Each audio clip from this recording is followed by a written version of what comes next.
Tonight, we wanted to talk about something as concerning as it is important.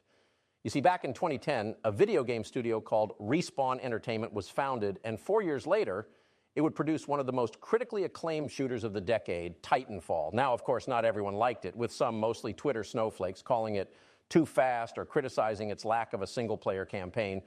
But that didn't matter. The game was fun, and it ended up starting a trend of other shooters poorly attempting to replicate what made it great.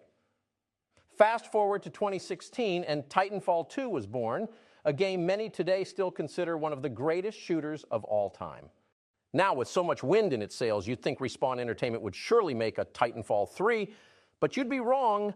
Its next entry was Apex Legends, a battle royale game set in the Titanfall universe. Now, don't get me wrong, it was probably the best battle royale ever made, at least at the time, but it seems the Titanfall franchise was a victim of its own success. Although the studio claims that Titanfall is the core of their DNA, the reality couldn't be further from the truth. They've been lying to us, and by all accounts, they've given up working on Titanfall 3 altogether. Now, of course, we should ask who's to blame. Maybe it was Respawn getting addicted to the sweet free-to-play business model. Maybe it was us. After all, Apex has made more money for Respawn than all their other games combined. I'd argue it was President Biden who, over his entire term, has remained silent on the issue. The more you think, the more questions start appearing. Did Biden try to sabotage Titanfall? Maybe he has.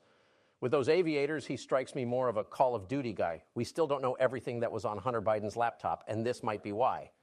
The entire Titanfall franchise is about freedom, freedom of movement, freedom of weapon choice, and freedom to pilot a 30-foot mech. The whole conflict between the militia and the IMC is an allegory for the American Revolution. And with Sleepy Joe trying to control what our children learn about their own history, it's no wonder he'd want this franchise to die.